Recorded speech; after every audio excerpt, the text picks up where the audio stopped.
नमस्कार दोस्तों, आज हम पढ़ने वाले हैं ग्लोब के बारे में। ग्लोब में क्या होता है, शीतोष्ण कटिबंधीय क्या होता है, उष्ण कटिबंधीय, शीत प्रदेश क्या होता है, टुंड्रा क्या होता है, टैगा क्या होता है, 66.5 डिग्री लाइन क्या होता है, 23.5 डिग्री लाइन क्या होता है, 23.5 डिग्री नॉर्थ, 23.5 डिग्री साउथ। इन सब सारी चीजों के बारे में आज हम डिटेल से जानेंगे। चलिए हम पहले ग्लोब से शुरू करते हैं। यहाँ पर मैं आपको पहले ही बता दूं, ग्लोब में यहाँ पर मैप के अकॉर्डिंग पढ़ाया जा रहा है। ग्लोब में यहाँ पर ढेर सारी जानकारियां आपको मिलेंगी, ढेर सारी जानकारियां नहीं मिलेंगी। बाकी की जो जानकारियां छूट जाएंगी वो आपको जियोग्राफी के बैच में पढ़ा दिया जाएगा। चलिए हम अब ग्लोब के बारे में जानते हैं। तो ये है ग्लोब। क्या है ये? पृथ्वी है, ग्लोब है। यहाँ से इसके बीचों बीच से जाती है इक्वेटर लाइन, यानी कि विषुवत रेखा जाती है। कौन सी रेखा जाती है? विषुवत रेखा। और इस विषुवत रेखा को 0 डिग्री लाइन हम कहते हैं। तो इसे कौन सा रेखा कहते हैं? विषुवत रेखा। कौन सा रेखा? विषुवत रेखा हो गया। इस देखो विषुवत रेखा। अब देखो ये ग्लोब है, ग्लोब है। तो ग्लोब में देखो, ग्लोब को बीचों बीच ये जो मतलब विषुवत रेखा है बीचों बीच जाती है, पृथ्वी को दो बराबर भागों में बांट देती है। तो इसलिए इसे हम भूमध्य रेखा भी कहते हैं, क्योंकि ये भूमि के मध्य से जाती है। तो भूमध्य रेखा हो गया। अब इसमें दो तीन लाइनें और होती हैं जिनको हमें जानना जरूरी होता है। उसके बाद इसके नॉर्थ में देखो, ये होता है नॉर्थ पोल और ये होता है साउथ। ठीक है, ऊपर की ओर उत्तर होता है, नीचे की तरफ दक्षिण होता है। ठीक है, अब यहाँ पर हम देखेंगे 23.5 डिग्री नॉर्थ रेखा। ये फेमस है, 23.5 डिग्री नॉर्थ और 23.5 degree south. 23.5 degree south, 23.5 degree south. देखो 23.5 डिग्री, 0 डिग्री से नॉर्थ में 23.5 डिग्री नॉर्थ रेखा को हम कहते हैं कर्क रेखा। कौन सा रेखा कहते हैं? कर्क रेखा कहते हैं। और 23.5 डिग्री साउथ में जो रेखा होती है उसको हम मकर रेखा कहते हैं। मकर रेखा कहते हैं। Tropic of cancer, tropic of capricorn, इसको इक्वेटर हम कहते हैं। 23.5 डिग्री नॉर्थ। अब यहाँ पर ये अक्षांश देशांतर रेखाएं जो होती हैं उनको हम जियोग्राफी में आपको पढ़ाएंगे। ये एक अक्षांश रेखाओं के बीच में 111 किलोमीटर का डिफरेंस होता है। अब यहाँ पर आगे चलते हैं हम। एक रेखा यहाँ पर और फेमस हो जाती है। एक होती है 66.5 डिग्री नॉर्थ और 66.5 डिग्री साउथ। 66.5 degree south. ठीक है, तो 66.5 डिग्री जो नॉर्थ होती है इसको हम आर्कटिक, क्योंकि आर्कटिक महासागर के पास होता है इसलिए हम इसको आर्कटिक लाइन कहते हैं। आर्कटिक, ठीक है, आर्कटिक। और ये होता है अंटार्कटिक के पास, अंटार्कटिक के पास, अंटार्कटिक रेखा। ठीक है, तो ध्यान दीजिएगा, 0 डिग्री से 23.5 डिग्री नॉर्थ कर्क रेखा और 23.5 डिग्री साउथ मकर रेखा कहते हैं। और 66.5 डिग्री नॉर्थ को हम आर्कटिक रेखा कहते हैं और 66.5 डिग्री साउथ इसको हम आर्कटिक रेखा कहते हैं। अब इसमें दो चीजें और एरिया आप देख लीजिएगा। ये एकदम लास्ट में जो होता है ये वाला क्षेत्र, इसको हम कहते हैं टुंड्रा। टुंड्रा क्या कहते हैं? टुंड्रा। और इसके पास वाला क्षेत्र ये वाला इलाका हो जाता है टैगा। क्या हो जाता है? टैगा। वही सेम चीज टुंड्रा टैगा इस तरफ साउथ में भी होता है। ये हो जाएगा टुंड्रा और ये हो जाता है टैगा। ठीक है, अब इसको हम एक बार फिर से जान लेते हैं।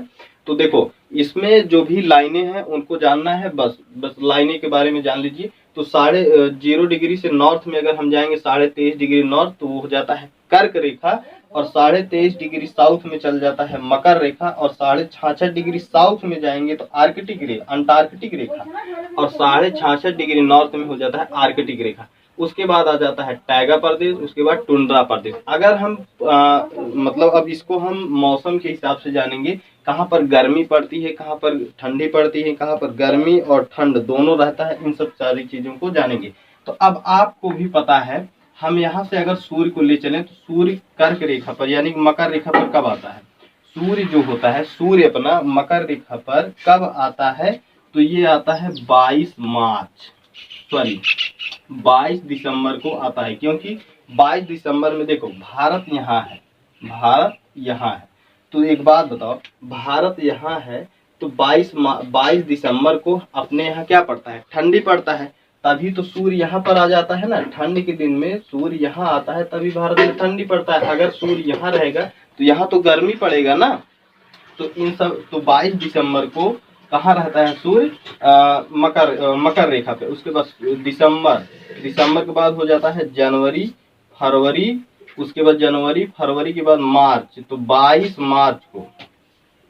मार्च को सूर्य फिर कहाँ चला जाता है? विषुवत रेखा पर। कहाँ चला जाता है? विषुवत रेखा पर चला जाता है। विषुवत रेखा के बाद फिर 2 महीने गए। देखो मार्च, अप्रैल, मई, जून। 21 जून को फिर यहाँ आ जाता है। ठीक है, ये देखो 2 महीने का गैप है। 22 दिसंबर से अगर हम शुरू करते हैं मकर रेखा से, तो देखो दिसंबर के बाद जनवरी के बाद फरवरी के बाद मार्च, और 22 मार्च को पहुंच जाता है विषुवत रेखा पर। उसके बाद सूर्य फिर यहाँ से चलता है। देखो मार्च के बाद अप्रैल, मई, जून, 21 जून को फिर यहाँ पहुंच जाता है भारत पर, यानी कि कर्क रेखा पर। उसके बाद यहाँ से फिर लौटता है। देखो जून, उसके बाद जुलाई, अगस्त, सितंबर, और यहाँ पर इसका डेट बदल जाता है 23 सितंबर। देखो यहाँ से 22 तो था, एक इसमें चला गया, एक इसमें चला गया। ठीक है, एक घट गया, एक बढ़ गया। उसके बाद 22 सितंबर, तो 23 सितंबर को कहाँ आ जाता है फिर? विषुवत रेखा पर। यानी कि विषुवत रेखा पर 2 बार, लगभग यहाँ पर हमेशा ही रहता है, लेकिन 2 बार यहाँ पर लंबवत एकदम 2 बार क्रॉस कर जाता है सूर्य। उसके बाद फिर यहाँ से देखो सितंबर, अक्टूबर, नवंबर, दिसंबर, ये आ जाता है फिर कहाँ? 22 दिसंबर को मकर रेखा पर। ठीक है, तो ये सूर्य की स्थिति आपको समझ में आ गया। अब देखो सूर्य अगर आप देखेंगे तो इन्हीं 2 रेखाओं के बीच में ही घूम रहा है। इन्हीं 2 रेखाओं के बीच में घूम रहा है। यहाँ पर गया, यहाँ पर आया, तो कर्क रेखा और मकर रेखा के बीच में गर्मी पड़ेगी, क्योंकि सूर्य यहाँ पर निरंतर मतलब चमक रहा है। ठीक है, तो इस वाले क्षेत्र में गर्मी पड़ती है, और गर्मी को हम उष्ण कहते हैं। उष्ण, इसको क्षेत्र को हम कहते हैं उष्ण कटिबंधीय प्रदेश। उष्ण कटिबंधीय प्रदेश कहते हैं। ठीक है, उष्ण कटिबंधीय प्रदेश। अब देखो सूर्य जब यहाँ पर कर्क रेखा में भी तो आता है, तो कर्क रेखा पे अगर सूर्य चमकेगा तो इधर भी कुछ लाइट जाएगा, कुछ प्रकाश इधर भी जाएगा, कुछ उष्मा इधर भी जाएगा, तो यहाँ पर भी गर्मी पड़ेगा ये वाले क्षेत्र में। और इधर तो एकदम ठंडा रहता है, तो इधर का कुछ ठंडा कुछ गर्म, तो इधर से ठंडा कुछ गर्म, तो ठंडा गर्म दोनों हो जाता है। तो शीत और उष्ण दोनों मिल जाता है, तो इसको शीत प्लस उष्ण को हम कहते हैं शीतोष्ण प्रदेश। कौन सा? शीतोष्ण कटिबंधीय प्रदेश। आप कटिबंधीय लगा लीजिएगा, तो शीतोष्ण कटिबंधीय मतलब शीत और उष्ण, यानी कि ठंडी और गर्मी दोनों पड़ जाता है 23.5 डिग्री नॉर्थ और 23.5 डिग्री साउथ, 66 डिग्री साउथ। और सेम वही चीज यहाँ पर भी पड़ जाएगा शीतोष्ण कटिबंधीय प्रदेश। कौन सा प्रदेश? शीतोष्ण कटिबंधीय प्रदेश यहाँ पर भी पड़ जाता है 23.5 डिग्री साउथ और 66 डिग्री साउथ के बीच में कौन सा प्रदेश होता है? तो शीतोष्ण कटिबंधीय प्रदेश होता है, चाहे आप नॉर्थ में जाइए चाहे साउथ में जाइए। और 23.5 डिग्री नॉर्थ और 23.5 डिग्री साउथ के बीच में कौन सा? उष्ण कटिबंधीय प्रदेश, यानी कि यहाँ पर गर्मी पड़ता है। अब यहाँ पर देखेंगे ये वाला जो भी टुंड्रा टाइगर ये जितने हैं ये सारे के सारे क्या होता है? ठंड होता है। और सबसे ज्यादा ठंडा जो होता है टुंड्रा होता है। यहाँ पर क्या होता है कि बर्फ ही जमा रहता है। यहाँ पर ये जो टुंड्रा वाला क्षेत्र होता है यहाँ पर वर्ष भर क्या होता है?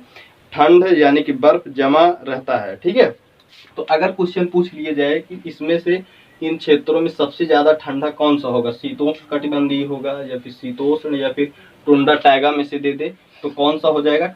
जो टुंड्रा होता है ये आपका सबसे ज्यादा ठंडा होता है, यहाँ पर बर्फ जमा रहता है। ठीक है, आप अंटार्कटिक महाद्वीप में देखेंगे तो यहाँ पर पूरा का पूरा बर्फ ही जमा है। ठीक है, तो यहाँ पर देखेंगे तो यहाँ से गर्मी होता है। अगर मान लो यहाँ पर विषुवत रेखा पर सबसे ज्यादा गर्मी होगी, तो विषुवत रेखा पर सबसे ज्यादा गर्मी होगी, तो गर्मी की वजह से लोग हो जाते हैं थोड़ा काले हो जाते हैं।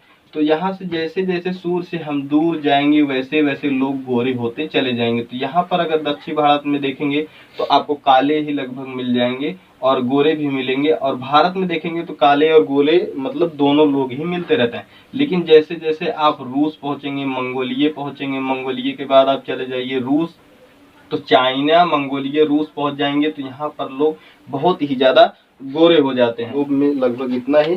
बाकी जो भी जानकारी है वो हम जियोग्राफी वाले बैच में आपको बताया जाएगा। वाहिद आपकी पेटियां, उसके बाद अक्षांश और देशांतर रेखाएं, और भी बहुत सारी चीजें होती हैं जो ग्लोब में रह जाता है।